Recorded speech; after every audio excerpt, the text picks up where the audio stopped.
À bien des reprises, Dieu dans le passé a parlé à nos pères par les prophètes. À la fin, en ces jours que nous sommes, il nous a parlé par son Fils. Alléluia, Alléluia,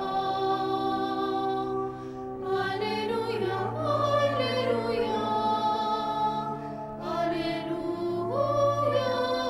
Alléluia, Alléluia, Alléluia.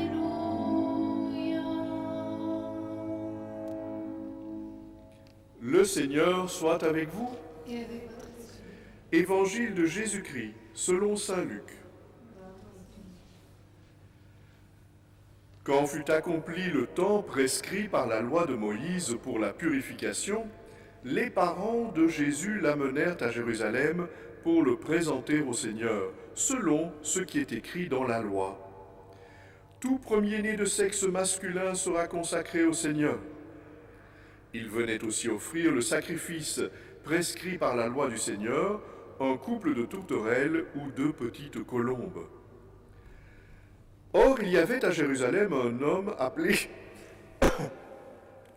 appelé Siméon. C'était un homme juste et religieux qui attendait la consolation d'Israël, et l'Esprit Saint était sur lui. Il avait reçu de l'Esprit Saint l'annonce qu'il ne verrait pas la mort avant d'avoir vu le Christ, le Messie du Seigneur, et sous l'action de l'Esprit, Siméon vint au temple. Au moment où les parents présentaient l'enfant Jésus pour se conformer au rite de la loi qui le concernait, Siméon reçut l'enfant dans ses bras, il bénit Dieu en disant « Maintenant, ô Maître souverain, tu peux laisser ton serviteur s'en aller en paix selon ta parole, car mes yeux ont vu le salut que tu préparais à la face des peuples, lumière qui se révèle aux nations et donne gloire à ton peuple Israël. » Le père et la mère de l'enfant s'étonnaient de ce qui était dit de lui. Siméon les bénit, puis il dit à Marie sa mère, « Voici que cet enfant provoquera la chute et le relèvement de beaucoup en Israël. Il sera un signe de contradiction, et toi, ton âme sera traversée d'un glaive. Ainsi seront dévoilées les pensées qui viennent du cœur d'un grand nombre. » Il y avait aussi une femme prophète, Anne, fille de Phanuel de la tribu d'Azer. Elle était très avancée en âge. Après 7 ans de mariage, devenue veuve, elle était arrivée à l'âge de 84 ans. Elle ne s'éloignait pas du temple, servant Dieu jour et nuit dans le jeûne et la prière. Survenant à cette heure même, elle proclamait les louanges de Dieu et parlait de l'enfant à tous ceux qui attendaient la délivrance de Jérusalem. Lorsqu'ils eurent achevé tout ce que prescrivait la loi du Seigneur, ils retournèrent en Galilée dans leur ville de Nazareth. L'enfant, lui, grandissait et se fortifiait, rempli de sagesse, et la grâce de Dieu était sur lui. Chantons pour acclamer la parole de Dieu.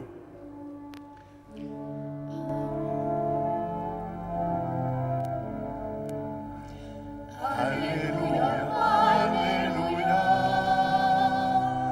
Alléluia, Alléluia, Alléluia, Alléluia, Alléluia, Alléluia.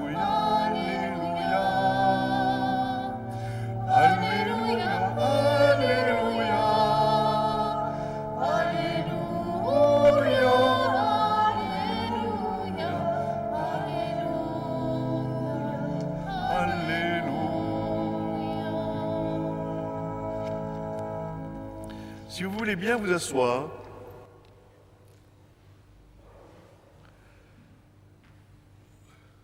Vous savez, frères et sœurs, qu'en ces temps de Noël, eh bien, c'est une tradition dans nos églises de mettre en scène le lieu de la naissance de Jésus, et notamment avec des crèches. Et j'en profite pour saluer nos amis de l'église Saint-Antoine, où il y a tout un parcours vers la crèche. Je vous invite, si vous avez l'occasion de passer près de l'église Saint-Antoine, à entrer dans cette église, à faire ce parcours en allant vers la famille de Jésus, et pourquoi pas y déposer une bougie ou une fleur. Mais ici même, à Notre-Dame du Sacré-Cœur, je ne sais pas si la lumière vous permet de le voir, on a une chance particulière, puisque c'est une église avec deux scènes de la Nativité. Il y a d'abord celle-là, qui se trouve à votre droite, et qui est la scène de la Nativité avec Marie et Joseph dans l'étable. Et puis, il y a celle qui est derrière moi et qu'on voit directement quand on entre dans l'église, où la Sainte Famille de Jésus est représentée avec toute la scène complète de la Nativité et tous les personnages. C'est même une église un peu particulière, puisqu'il y a 4 rois mages ici à Notre-Dame du Sacré-Cœur, mais c'est une histoire que nous réglerons la semaine prochaine. Et cette histoire de la famille de Jésus, c'est vraiment quelque chose qui nous tient à cœur. Au point, n'est-ce pas, que beaucoup de gens ont vu dans la Sainte Famille le lieu où ils ont leur propre cœur, où ils ont leur propre vie, où nous sommes invités à vivre. Parce que, évidemment, le but de l'Église, c'est pas d'abord de nous donner un modèle à suivre, hein. En nous offrant la fête de la Sainte Famille, c'est pas d'abord de nous dire voilà le modèle bien cadré, vous n'avez qu'à tous copier ce qu'est la Sainte Famille. Mais non, évidemment. Déjà, frères et sœurs, vous savez bien que la Sainte Famille elle-même, la famille de Marie, de Jésus et de Joseph, a eu son lot de problèmes, hein. L'Évangile d'aujourd'hui, par exemple, nous dit que Joseph a offert 2 tourterelles, ce qui est le signe qu'il était pauvre, que ce n'était pas une famille riche du tout. Et être un artisan à l'époque de Jésus, eh bien être un artisan, c'était pas très très glorieux, parce que ce qui était glorieux, c'est d'être un propriétaire de terre et de pouvoir offrir pour son premier-né un agneau, voire même un taureau. Et donc, frères et sœurs, ce n'était pas une famille très glorieuse, et sans doute les copines de Marie, quand on lui a dit qu'elle allait épouser Joseph, les copines de Marie ont dû lui dire quand même quelle déchéance, hein. Je veux dire, c'est pas un grand et beau mariage, c'est pas une famille si glorieuse. Sans parler de tous les ennuis que cette famille a pu avoir, le fait de devoir aller à Bethléem, de ne pas avoir de place dans l'auberge et de devoir vivre dans une étable. Et puis Marie qui vient à peine d'accoucher, elle voit une armée de bergers qui arrive. Je vous dis pas le bruit et l'odeur, frères et sœurs, ça devait être très glorieux au moment de son accouchement. Et puis heureusement, le soir, elle est un peu tranquille et on peut parler de la Sainte Famille tranquillement. Mais qu'elle vit, quelques jours plus tard, voilà qu'elle doit partir en Égypte et Joseph doit les emmener d'urgence réfugiés en Égypte pendant des années, loin de chez eux, où ils ont dû se faire une vie, lui comme ouvrier et elle sans doute comme ménagère, et puis retourner à Nazareth, et puis ici s'arrêter à Jérusalem. Ce n'est pas une vie facile. Et vous savez aussi, frères et sœurs, que la famille large de Joseph, ses cousins, ses oncles, ce que l'Évangile appelle à certains moments les frères et les sœurs de Jésus, eh bien, n'étaient pas toujours contents de lui et n'hésitaient pas à le lui faire savoir. Et donc, frères et sœurs, la famille de Jésus, ce n'était pas simple. Je vous regarde ici dans l'assemblée, je ne vous connais pas tous, mais je me doute que vos familles, à vous, ça ne doit pas être simple tous les jours non plus. Et donc, la famille de Jésus ne nous est pas donnée comme un espèce de modèle où nous devrions suivre toutes les étapes, mais la famille de Jésus nous est donnée comme un lieu où vivre, un endroit où habiter, ou, si on veut le dire d'un autre point de vue, des gens à inviter chez nous, les faire vivre chez nous. c'est-à-dire une famille où c'est Dieu qui est au centre et notre Dieu, c'est l'amour. Ce qui veut dire, frères et sœurs, que construire sa famille, c'est bien sûr mettre Dieu au centre, mettre l'amour au centre. Je ne sais pas qui fait partie de votre famille. Peut-être que si vous y réfléchissez maintenant, votre famille, elle a peut-être des branches de tout type, des branches très fortes et puis des branches un peu plus difficiles. Je vais juste vous donner 2 exemples. Dans une de mes classes de religion, je disais à des élèves qui sont les gens de votre famille que vous invitez, par exemple, quand c'est votre anniversaire. Alors, je m'attendais à des choses relativement simples, mais il y a un garçon qui dit « Ah non, moi ça va être pas facile ».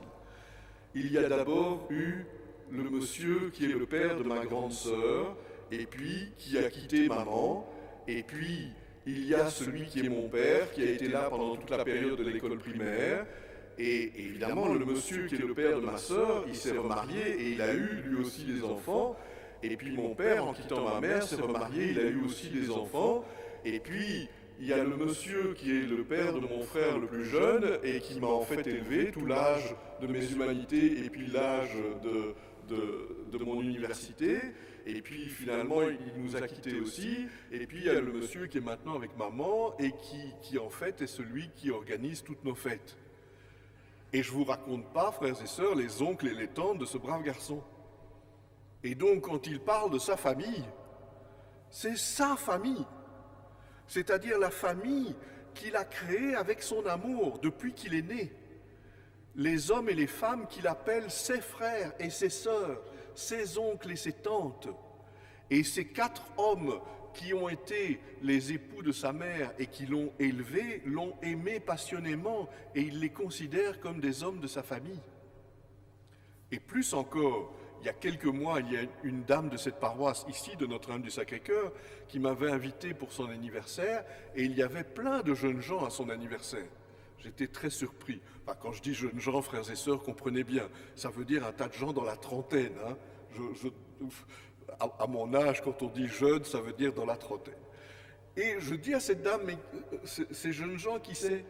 Elle me dit, on n'est pas vraiment parents, mais vous voyez, ce jeune homme-là, il est mon petit-fils depuis 20 ans. Ça fait 20 ans que je le connais, et ça fait 20 ans qu'il vient à toutes mes fêtes, mais techniquement, on n'est pas parents, quoi. Mais c'est mon petit-fils, c'est clair.